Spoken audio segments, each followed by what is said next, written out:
இப்போ சார் பேசிட்டு போய் சொன்னாங்க, என்னோட புடிவாதத்தினால தான் இந்த நீங்க வந்து பாத்தீங்கன்னா இன்னைக்கு வேர்ல்ட் ரெக்கார்ட் பண்ண போறீங்க. போலாமா?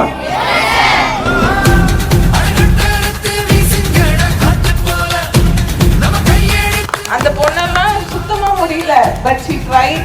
இப்ப போய் பண்ணாம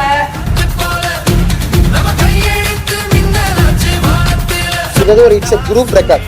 நீங்க எல்லாமே சேர்ந்து பண்ண போறீங்க.